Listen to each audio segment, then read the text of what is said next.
नमस्कार, आप देख रहे हैं इंडिया डेली। मैं हूं आशीष सिन्हा। इजरायली प्रधानमंत्री नेतन्याहू आखिरकार सीज फायर पर सहमत हो गए। नेतन्याहू ने सोमवार देर रात अमेरिकी राष्ट्रपति डोनाल्ड ट्रंप से वॉशिंगटन में मुलाकात की और इसके बाद दोनों नेताओं ने एक बड़ी प्रेस कॉन्फ्रेंस कर पूरी दुनिया को इस बात की जानकारी दे डाली। ट्रंप ने इस दौरान गाजा के लिए 20 पॉइंट का शांति प्लान पेश किया है। ट्रंप ने साफ कहा है कि अगर हमास इस प्लान को मानता है तो गाजा में शांति होगी, लेकिन अगर इनकार करता है तो इजराइल को उसे खत्म करने का पूरा अधिकार होगा और अमेरिका इसके साथ होगा, यानी अमेरिका इजराइल के साथ होगा। इधर नेतन्याहू ने भी दो टूक कहा है कि गाजा में एक शांतिपूर्ण प्रशासन बनेगा, हमास के सभी हथियार हटेंगे और इजरायली सेना धीरे धीरे कर पीछे हटेगी। लेकिन चेतावनी भी दे डाली, यह काम चाहे आसान तरीके से हो या मुश्किल से, लेकिन पूरा जरूर होगा। उधर हमास ने हथियार डालने से साफ साफ इनकार कर दिया है। हमास का कहना है कि अभी तक कोई औपचारिक प्रस्ताव नहीं मिला। वहीं फिलिस्तीन सरकार ने ट्रंप के प्लान का खुले तौर पर स्वागत किया है। डोनाल्ड ट्रंप के गाजा पीस प्लान पर दुनिया भर की प्रतिक्रिया आने लगी है।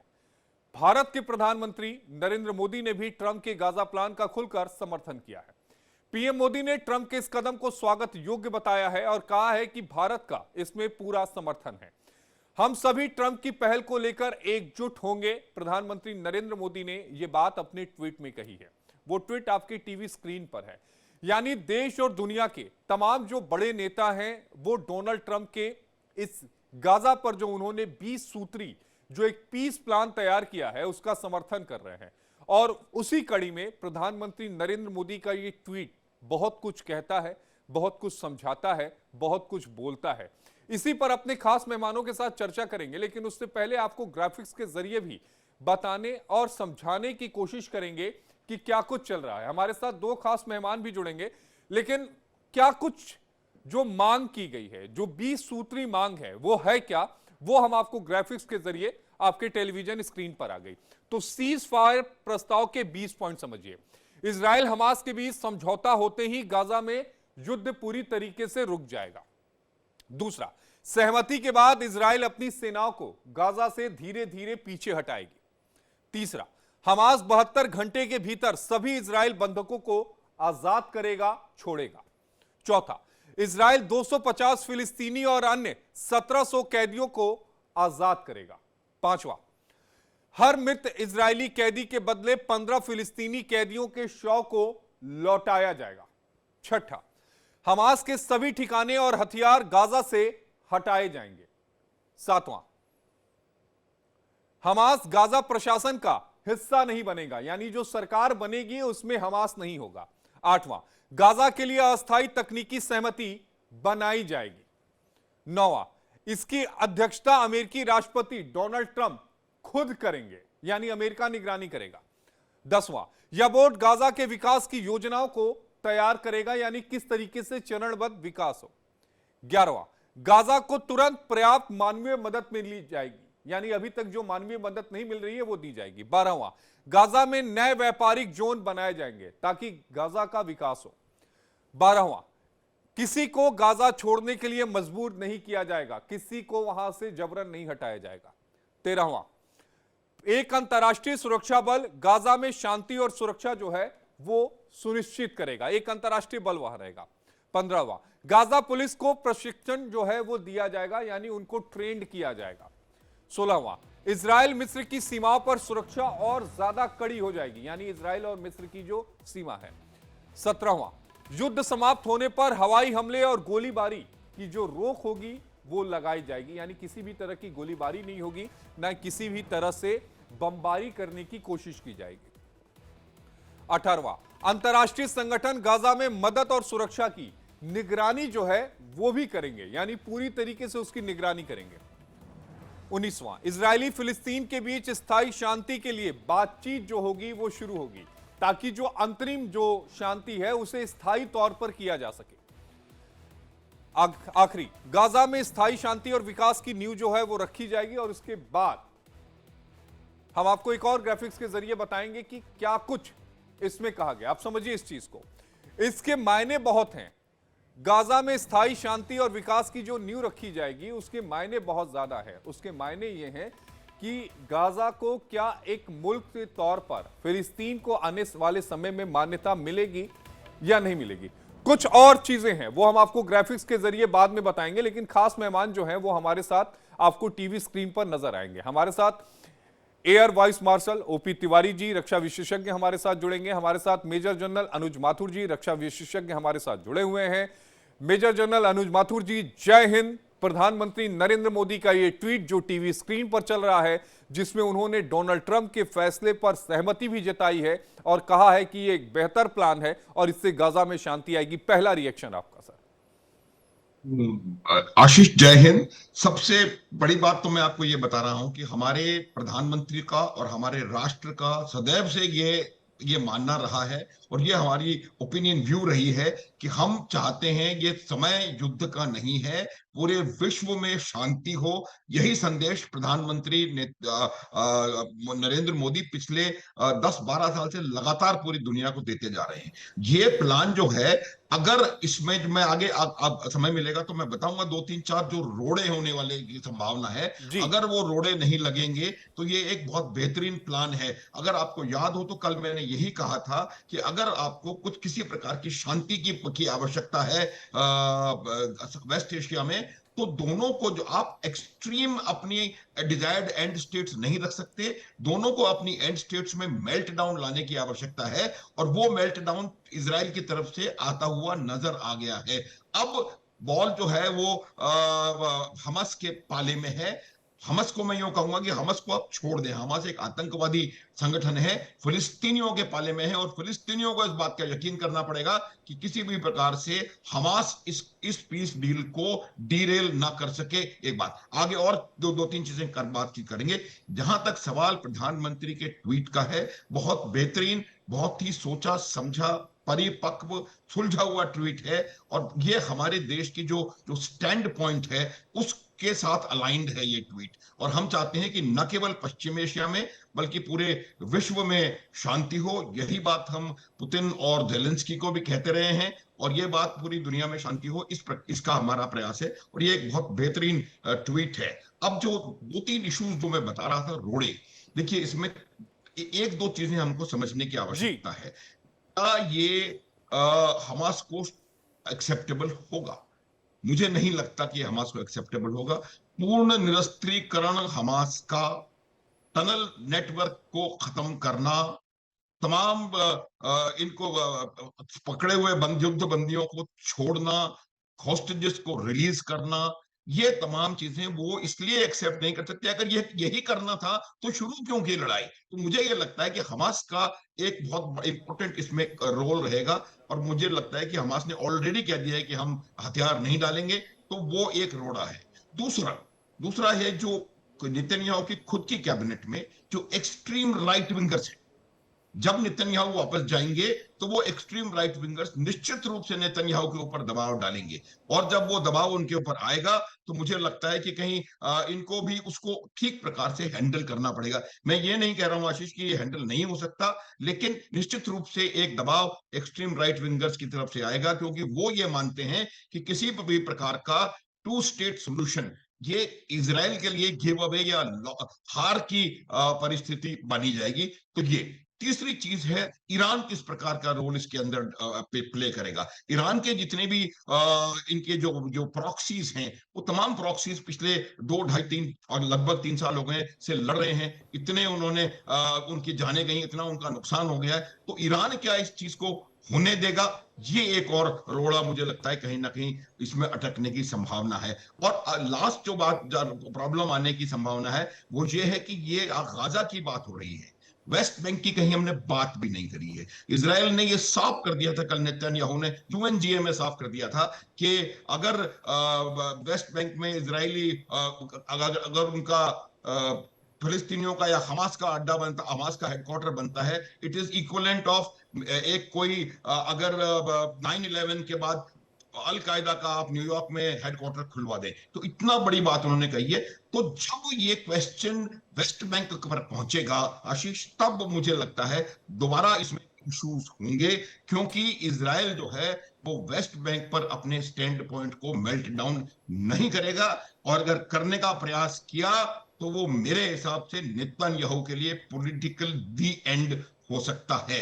तो ये 4-5 जो इश्यूज मैंने बताया आपको कि वो कहीं ना कहीं परेशानी इस पीस डील में डाल सकते हैं। अमेरिका की का काम बिल्कुल क्लियर है, वो यहां पर आकर के इसके ऊपर ट्रंप खुद कंट्रोल करना चाहते हैं पूरे इलाके पे, वो कंट्रोल करेंगे। और ट्रंप और टोनी, एक और मैं आपको बात जी। बताना चाहता हूं कि कहीं ना कहीं एक एवरेज फिलिस्तीनी है, वो भी ये समझ मानता है कि वो पूरी तरह से अमेरिका और अमेरिका की लीडरशिप के ऊपर ब्लाइंडली उसके ऊपर विश्वास करने में थोड़ा उनको उनको परेशानी होगी। तो जो फिलिस्तीन के लोग हैं, चाहे वो फिलिस्तीन अथॉरिटी हो या वहां के जो जो आम लोग हैं, उनको भी अमेरिका के ऊपर पूरी तरह से आंख बंद करके विश्वास करने में दिक्कत हो सकती है। अनुज माथुर जी, उसके एक सवाल बाद यह भी उठता अब है जो कि आखिर ये जो बातचीत की सहमति बनेगी, ये बनेगी किसके साथ? हमास तो आतंकवादी संगठन है, उसके साथ तो इजरायल बात करेगा नहीं। ईरान इस बीच में कहीं नजर नहीं आ रहा है, तो बातचीत के टेबल पर आएगा कौन? बातचीत की टेबल पे देखिए एक फलस्तीन अथॉरिटी है। मेरा यह मानना है कि बातचीत की टेबल पे जब आपने एक अंतरराष्ट्रीय संस्था वहां पर क्रिएट कर रहे हैं, अंतरराष्ट्रीय ऑर्गेनाइजेशन बना रहे हैं, एक peace keeping force of sorts आप वहां पर तैयार कर रहे हैं, एक गठन, एक समिति आपने गठित कर दी है जिसके चेयरमैन डोनाल्ड ट्रंप होंगे, और वो उनके साथ टोनी ब्लेयर होंगे जो कि यूके के पास्ट प्राइम मिनिस्टर हैं। तो ये तमाम लोग मिलकर के ये जो एजेंसी है, बात करने की आपको आवश्यकता नहीं है, आप इस बात का यकीन करेंगे कि फलस्तीनियन अथॉरिटी है। और जो फलस्तीन के जिस प्रकार से इन्होंने बांग्लादेश में एक नोबेल लॉरिएट को ला करके बैठा दिया, हालांकि वो डिजास्टर हो गया, वो बात अलग है, लेकिन उसी प्रकार से उन्होंने कहा है कि फिलिस्तीनियों के अंदर से जो टेक्नोक्रेट्स हैं या उनके जो उनकी इलीट क्लास है, उनको उनसे निकाल करके उसका एक एडमिनिस्ट्रेटिव ऑर्गेनाइजेशन वो बनाएंगे। तो इस समय आपको हमास को सप्रेस करना है। और जहां तक सवाल बातचीत का है, वो बातचीत का प्रश्न थोड़े समय पश्चात आएगा, जब हम उस संगठन को जो कि फिलिस्तीन के एलीट में से निकाल करके आप बनाएंगे, उसको अथॉरिटी देंगे। और शायद कहीं ना कहीं फिलिस्तीन पीए जो है फिलिस्तीन अथॉरिटी, उसकी कोई लीडरशिप शायद उसमें शामिल हो। लेकिन यह बिल्कुल निश्चित है कि किसी भी कीमत पे ना तो डोनाल्ड ट्रंप और ना ही बेंजामिन नेतन्याहू हमास का कोई भी रोल इसमें एक्सेप्ट करेंगे।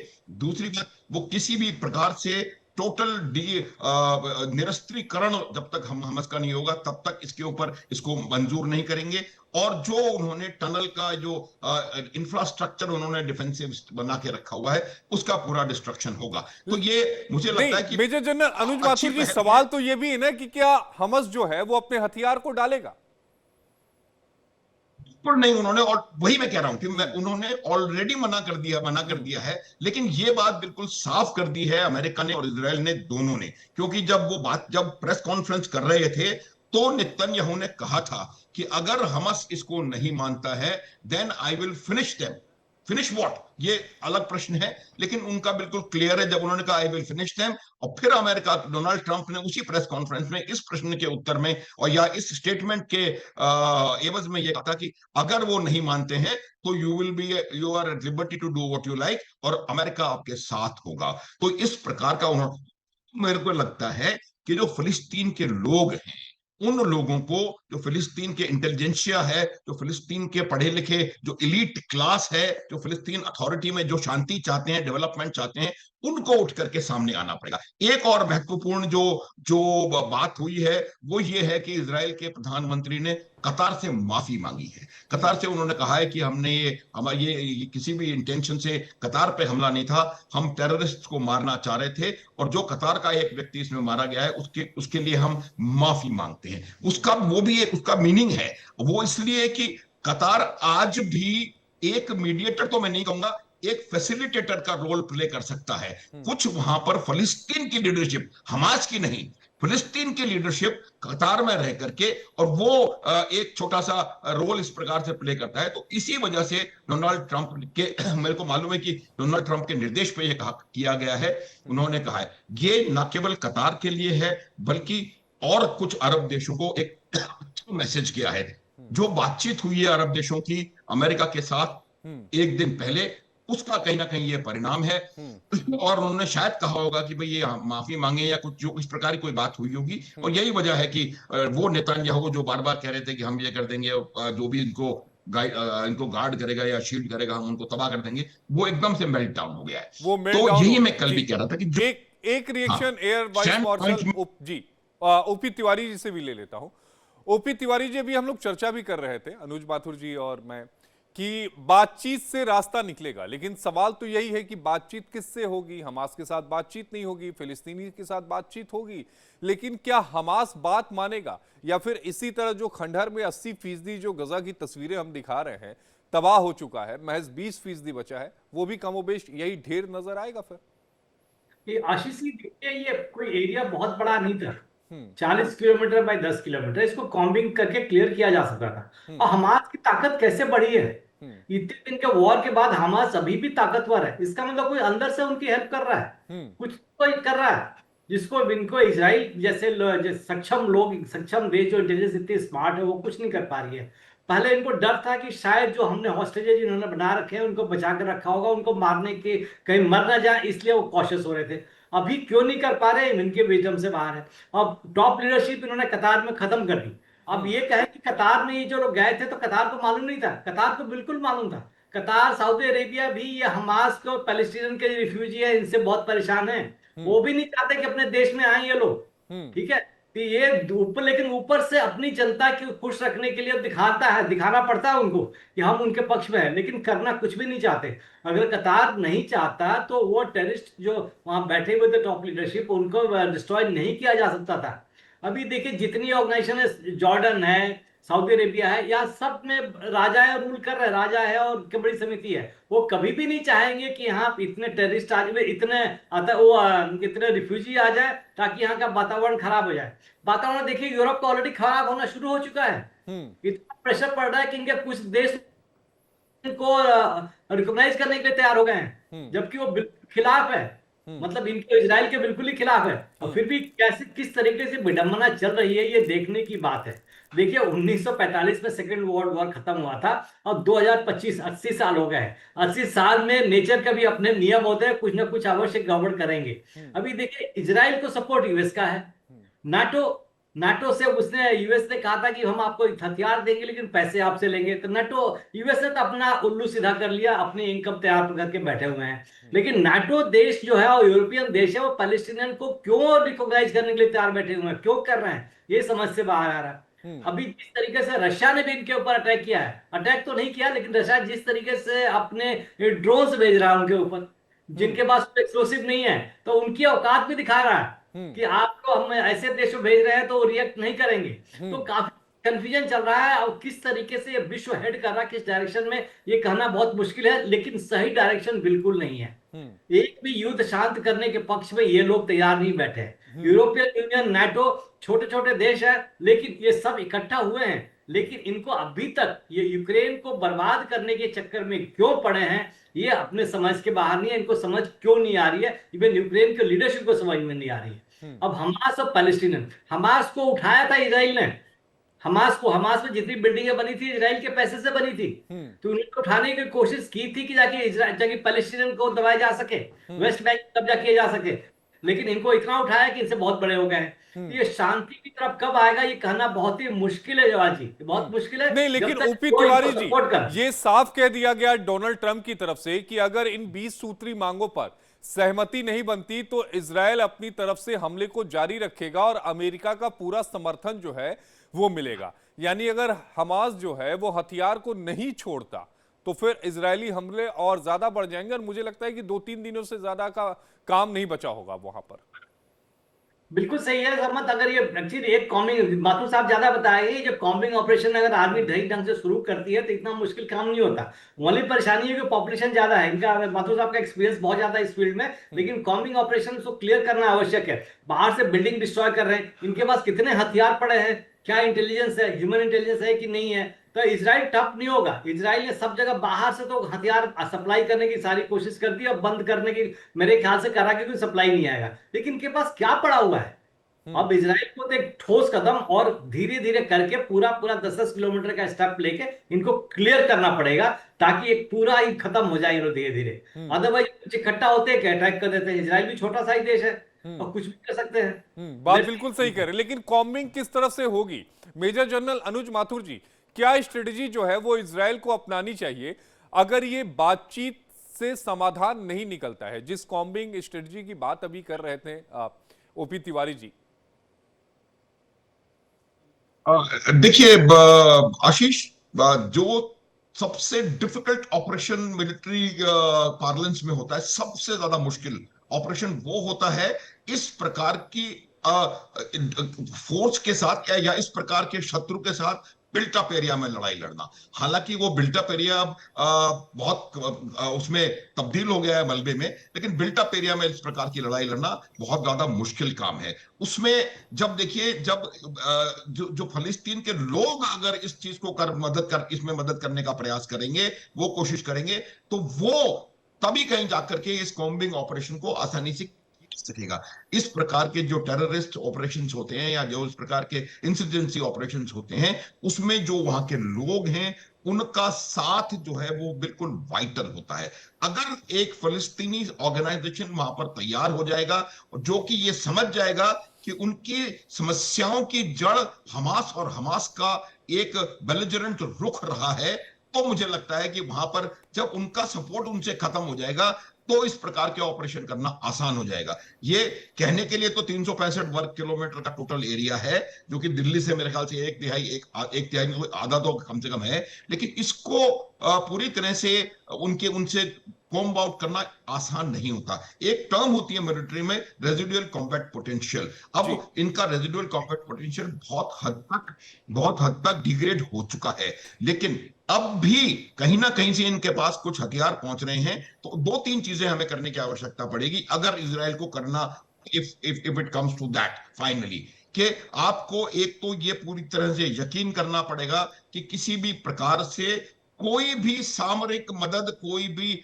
हथियार की मदद ये हमास के लड़ाकों के पास ना पहुंचे। वो जो लोग आपको आज आपकी तरफ नजर आ रहे हैं, वो भी हमास की मदद करते हुए दिखाई दे रहे हैं।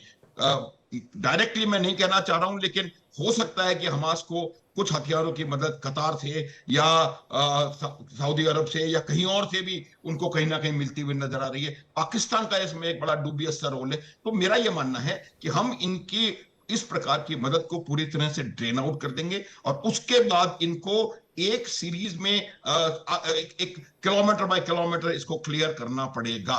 लेकिन मेरा यह मानना है कि अगर आप वहां पर एक अंतरराष्ट्रीय फोर्स को एस्टेब्लिश कर देंगे जो कि एक फिलिस्तीनियन पुलिस फोर्स को ट्रेन करेगी, तो ये सिर्फ इजरायली आर्मी का काम नहीं रह जाएगा। आईडीएफ प्लस वो इंटरनेशनल फोर्स प्लस वो जो पुलिस फोर्स ये लोग ट्रेन कर रहे हैं, वो और इजराइल फलस्तीन के लोग जो गाजा में रह रहे हैं, जो कि शांति चाहते हैं, वो तमाम लोग मिलकर के इस ऑपरेशन को कर सकते हैं। अन्यथा अगर ये फलस्तीनियों का इनको लगातार सपोर्ट मिलता रहा तो इस प्रकार का ऑपरेशन कर पाना एक टेढ़ी खीर होगा। बहुत उम्दा बात आपने कही कि अगर ये लगातार सपोर्ट हमास को फलस्तीन के लोगों का मिलता रहा तो ये बड़ा मुश्किल हो जाएगा। और मुझे भी लगता है ओपी तिवारी जी कि फिलिस्तीन की आवाम को अब समझना पड़ेगा कि या तो आप बर्बादी चुन लीजिए या तो हमास चुन लीजिए। अब वक्त आ गया है और अगर समय रहते नहीं चुना तो बर्बादी के अलावा हाथ में कुछ नहीं मिलेगा।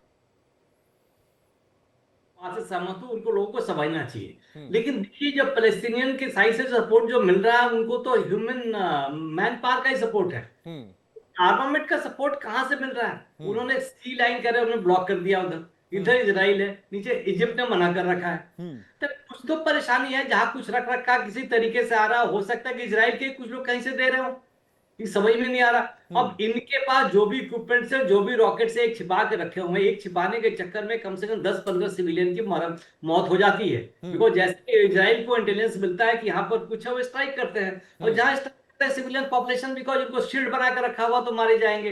तो जब तक ये, आप बिल्कुल सही कह रहे थे, जब पैलेस्टीनियन पॉपुलेशन समझ में नहीं आया और हमास के सही तरीके से फिट मैच कर दे, जैसे पुलिस के भी इन्फॉर्मर्स होते हैं, उनको भी इन्फॉर्मर बने ताकि हमास बिल्कुल खत्म हो जाए। हमास खत्म हो जाएगा। देखिए, जिस तरीके से ये एस्टेब्लिश किया गया था, इजराइल ने बहुत हेल्प की थी।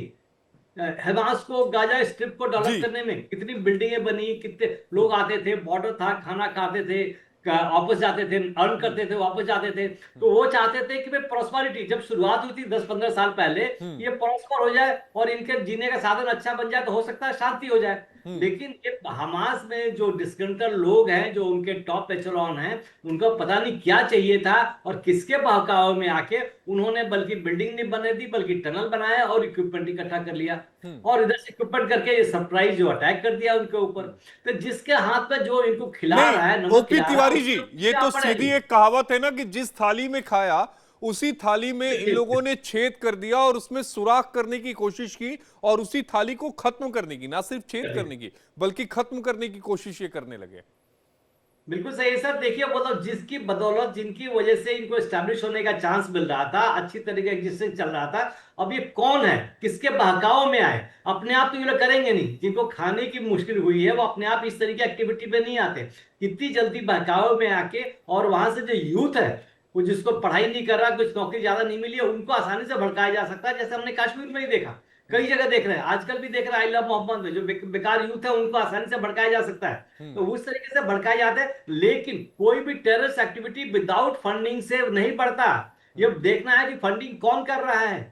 ये अमेरिका के डीप स्टेट वाले ही कुछ कर रहे हैं या कोई और देश कर रहा है डीप स्टेट? जब तक ये लोगों को समझ में नहीं आएगा कि ये टेररिस्ट फंडिंग नहीं बंद होगी, टेररिस्ट फंडिंग नहीं होगी, लोग को कितना भी समझ में आ जाए, इस तरह की एक्टिविटी चलती रहेंगी, चलती रहे। अच्छे अच्छे लोग हैं, अच्छे अच्छे ऑर्गेनाइजेशन है, जो पता नहीं क्यों कई जगह देखिए, श्रीलंका में देखिए क्या हुआ था, बांग्लादेश में कौन सपोर्ट कर रहा है, हिंदुस्तान में कौन सपोर्ट कर रहा है। इस तरह के लोग दुनिया में भरे हुए हैं कि जो दूसरे के देशों में आग लगाने की कोशिश कर रहे हैं। यूरोप देखिए जिस तरीके से वो अपना आग, यूक्रेन में जो आग लगी है उस पर घी छिड़क रहा है, तो उनके घर सुरक्षित थोड़े रहेंगे, उनको भी परेशानी हो रही है, दिखने आ रहा। तो ये इन लोगों को, पैसे वालों को लोग समझना चाहिए कि हम इस एक्टिविटी के लिए, गलत एक्टिविटी के लिए किसी को फंड न करें, फंड न करें। ये बाकी समझ तो वहां के लोगों को अवश्य आएगा ही, लेकिन बाहर के जब तक पैसा ही मेन थिंग है, जैसी फंडिंग आती रहेगी ये तबाही चलती रहेगी। यूक्रेन में भी जब तक इनको आर्मामेंट्स मिलता रहेगा ये तबाही चलती रहेगी। तो ये लोगों को समझना है कि जिनके पास पैसे हैं वो बर्बादी के लिए नहीं बल्कि किसी और काम के लिए और उधारने के, लोगों को सुधारने की नहीं, कोशिश इस बात को भी समझना होगा कि जो तख्तियां बैनर लेके खड़े हो जाते हैं कि मुल्क है तो आप हैं, जिस दिन मुल्क नहीं रहेगा आपका कोई वजूद नहीं रहेगा। और हमने देखा है कि अफगानिस्तान में क्या हुआ, किस तरीके से वहां पर तालिबान जब हुकूमत में आई तो लोग प्लेन के पहिए पर बैठकर भागने की कोशिश कर रहे थे और हजारों फीट की ऊंचाइयों से वो नीचे गिर रहे थे। तो इसको समझना होगा और जितनी जल्दी समझ लेंगे उतना ही बेहतर होगा। मुल्क की बेहतरी के लिए काम करें, मुल्क के बंटवारे के लिए नहीं। मैं बस इतना ही करना चाहूंगा। ओपी तिवारी जी आपका और अनुज माथुर जी आपका, आप दोनों का जुड़ने के लिए बेहद शुक्रिया। दो खास मेहमान थे हमारे साथ जिन्होंने अपनी बातों को रखा।